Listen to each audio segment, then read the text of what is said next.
Hola, hoy vamos a meternos de lleno en un texto que es mucho más que una simple introducción. Es como una ventana, ¿no? Una ventana privilegiada a la mente de Sigmund Freud en un momento clave de mucha efervescencia creativa. Exacto. No vamos a ver el famoso caso Dora completo hoy, sino algo que quizás es más revelador para entender cómo nació, la nota introductoria. Esta la escribió James Strachey, que fue el editor y traductor de Freud. Precisamente. Esa nota al fragmento de análisis de un caso de histeria es casi como las notas del director en una película, ¿viste? Nos muestra el detrás de escena. Claro, el making of. Ajá.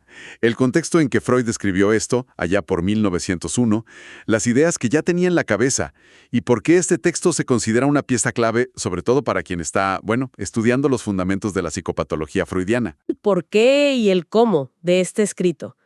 Queremos entender qué fichas movía Freud en su tablero teórico en ese momento, justo después de publicar su gran obra sobre los sueños. La interpretación de los sueños, ¿sí?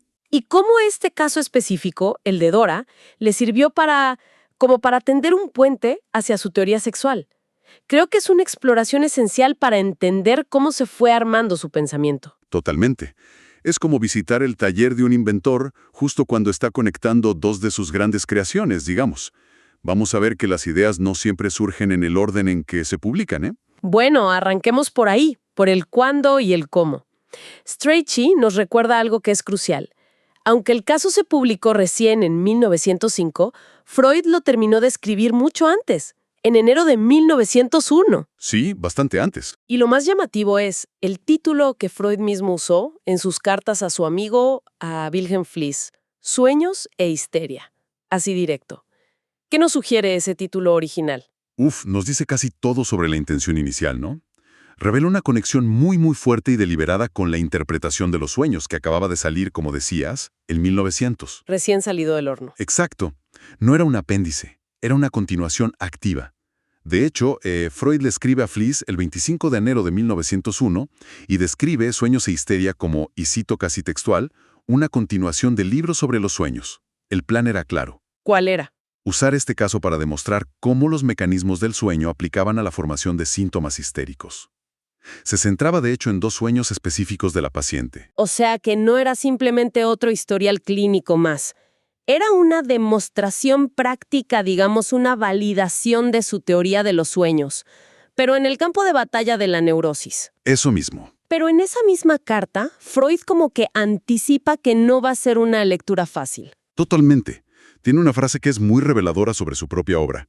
Dice que es lo más sutil que he escrito hasta ahora, pero añade, casi como desafiante, que provocará un horror aún más tremendo que el habitual. ¡Qué fuerte! Sí, él era consciente de que estaba pisando terreno minado. ¿Y a qué podemos atribuir ese horror que él anticipaba? Porque uno podría pensar que no era solo por hablar de sueños, sino por cómo empezaba a vincularlos con aspectos de la sexualidad que eran dinamita pura para la sociedad de Viena y la medicina de la época. ¿Era este caso una especie de caballo de Troya para esas ideas? Es una excelente forma de verlo, sí. Freud estaba, efectivamente, usando el análisis de sueños, que ya de por sí era bastante revolucionario, como el vehículo para introducir interpretaciones sobre la vida psíquica y esto es lo crucial, la vida sexual de su paciente. Incluyendo cosas de la infancia, ¿no? Claro, incluyendo aspectos infantiles y conflictivos que chocaban de frente con la moralidad de la época.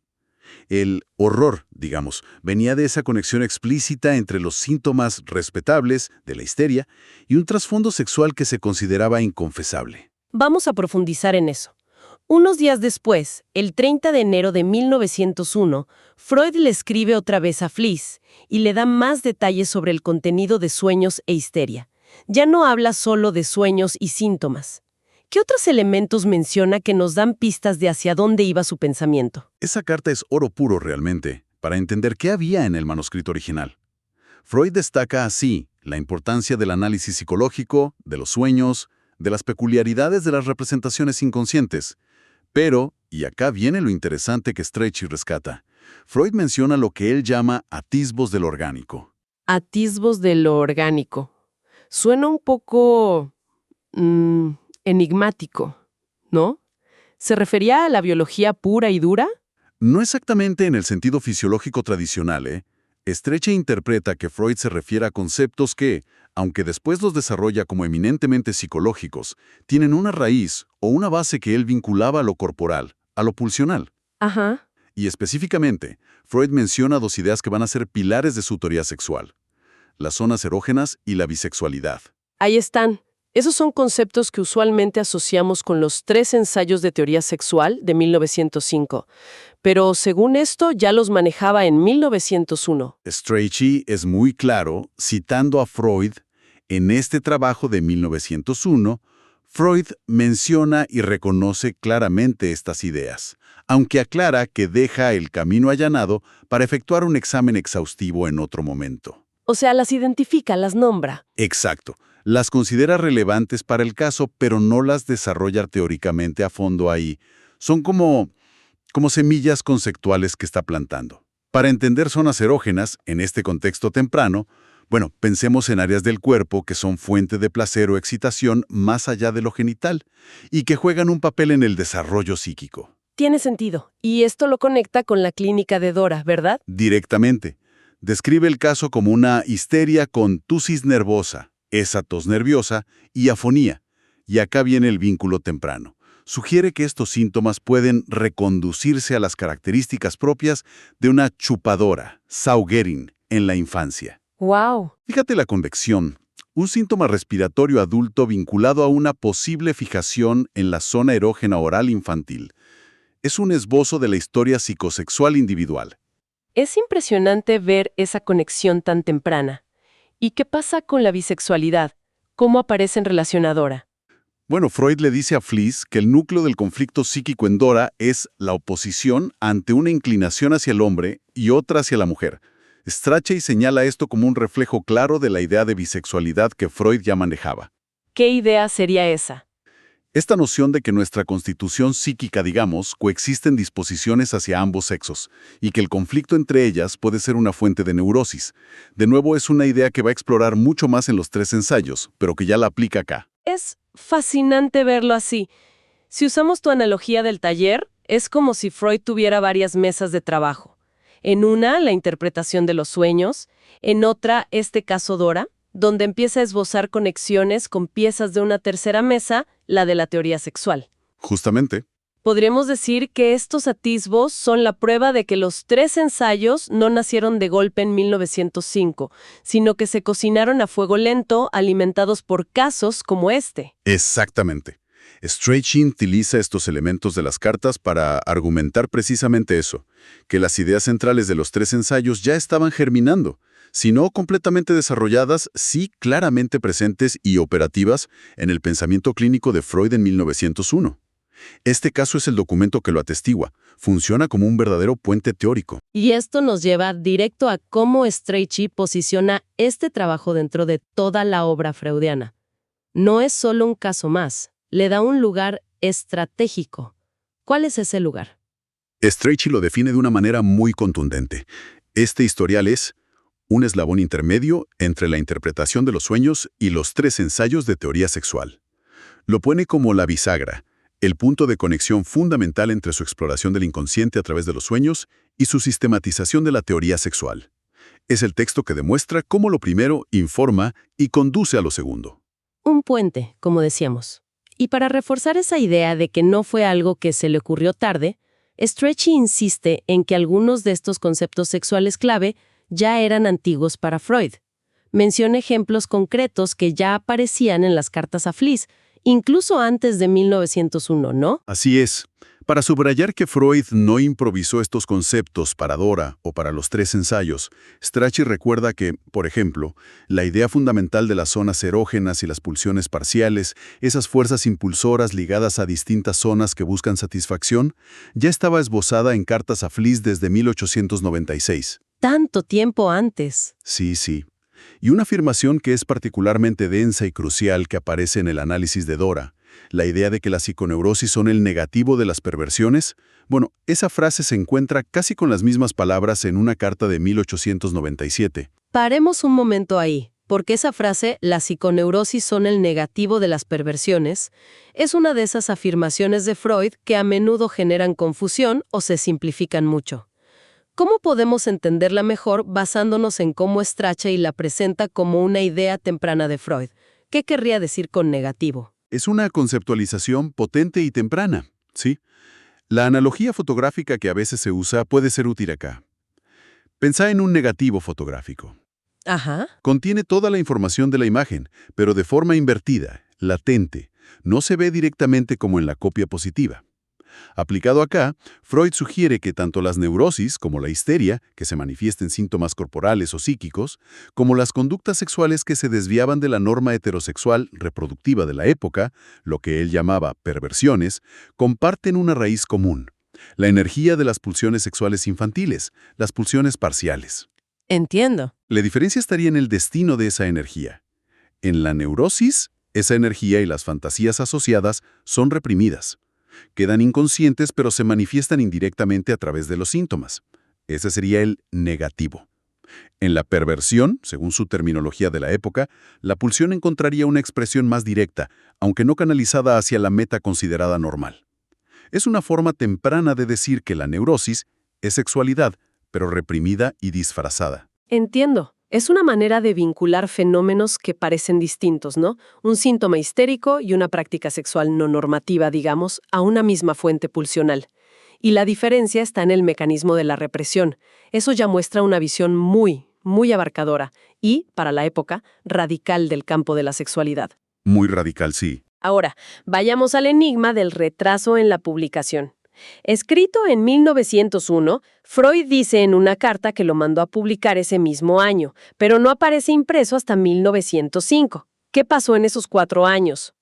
Efectivamente, Strachey menciona la explicación de Jones, el biógrafo de Freud, que el manuscrito se envió primero al Monaschrift for Psychiatrie und Neurologie, una revista importante de psiquiatría y neurología, y que su editor, Karol Wernicke, o quizás otro colega como Theodor Sien, lo habría rechazado. ¿Rechazado? ¿Por qué? El motivo, supuestamente, es que lo consideraron una indiscreción, una falta a la reserva profesional. Una falta de confidencialidad, claro. Publicar detalles tan íntimos de la vida psíquica y sobre todo sexual de una paciente, aunque fuera con seudónimo, era algo, inaudito y chocante para la ética médica y las convenciones sociales de la época. Esto nos da una idea clara del muro de resistencia que enfrentaba Freud. Exactamente. Refleja no solo la resistencia a sus ideas, la etiología sexual de las neurosis, sino también a su método. Esa exploración detallada y sin tapujos de la vida íntima como vía de conocimiento y de cura. Claro. Sin embargo, hay un punto importante que Strachey se ocupa de verificar. A pesar de esos 4 años de retraso, cambió mucho el texto. Él argumenta basándose en la evidencia interna, el estilo, los conceptos que usa, que el texto publicado en 1905 es esencialmente el mismo que Freud escribió en 1901. ¿No hubo cambios? Hubo añadidos menores, sí. Principalmente notas al pie fechadas después y algunos párrafos en el epílogo donde reflexiona sobre el caso años más tarde. Pero el cuerpo central del análisis, las interpretaciones, reflejan fielmente su pensamiento y su técnica de aquel momento crucial, justo después de la interpretación de los sueños. Eso es clave para nosotras, porque significa que al leer el caso Dora publicado, estamos accediendo directamente al Freud de 1901 con esas ideas sobre zonas erógenas y bisexualidad ya presentes. Ahora, para darle un rostro y una historia a Dora, la nota de Strachey incluye una útil cronología basada en los datos del propio Freud. Aunque hoy no analizamos el caso en sí, repasarla ayuda a situar a la persona real. ¿Qué hitos clave resume? Levantes.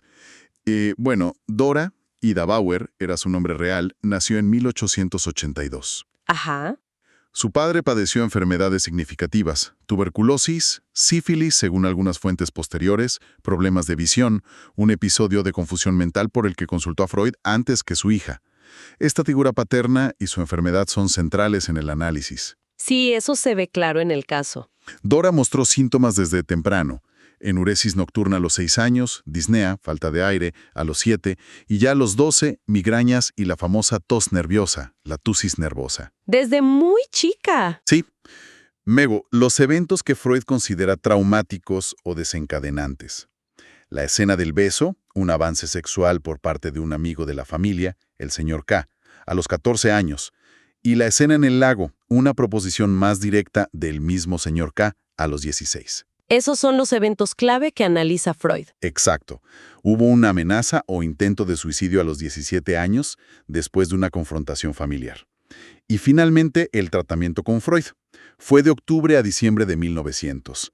Dora tenía 18 años y el análisis duró apenas 3 meses. Lo interrumpió ella abruptamente.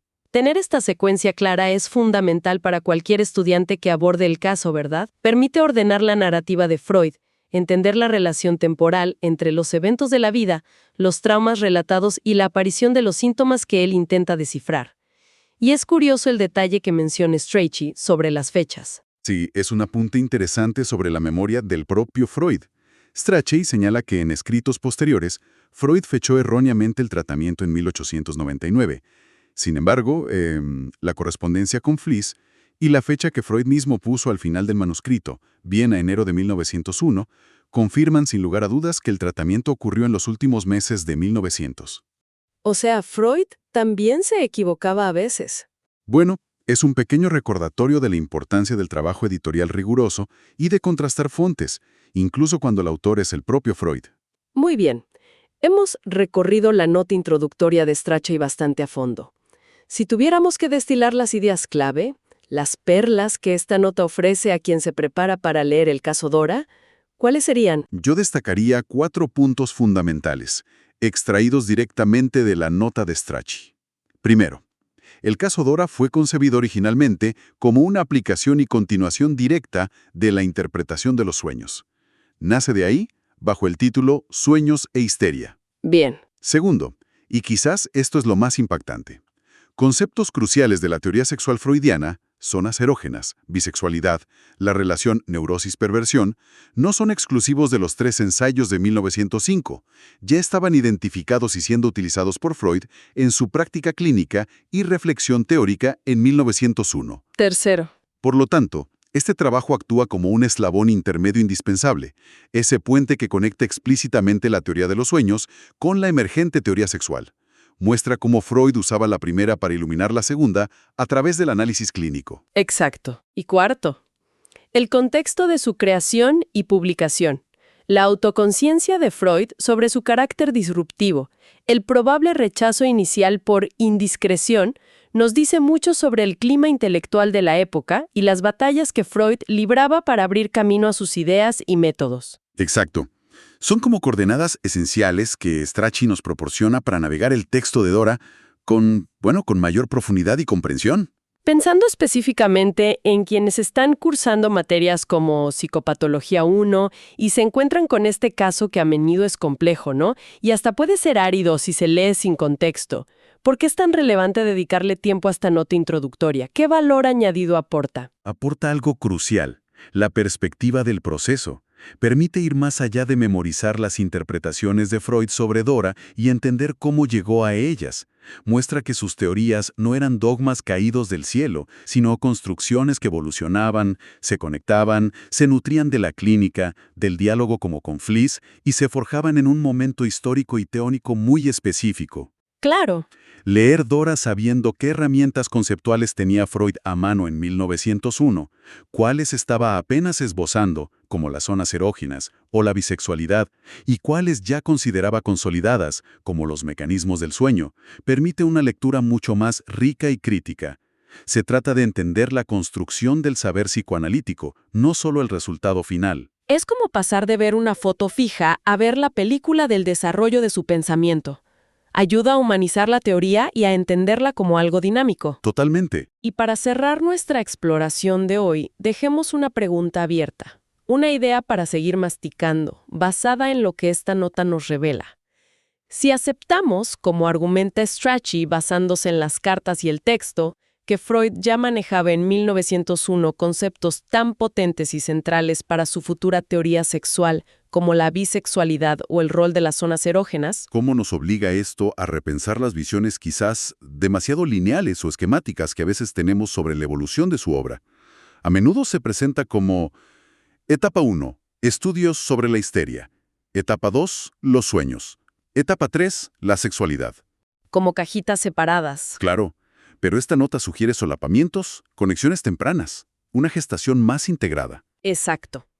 Podríamos pensar que, más que etapas sucesivas y separadas, hubo un desarrollo conceptual más interconectado desde el principio, que ideas claves sobre la sexualidad ya estaban presentes e influyendo en su análisis de los sueños y la histeria, mucho antes de que les dedicara un tratado específico.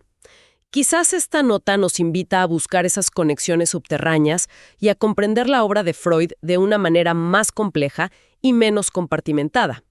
Una reflexión para llevarse al abordar sus textos.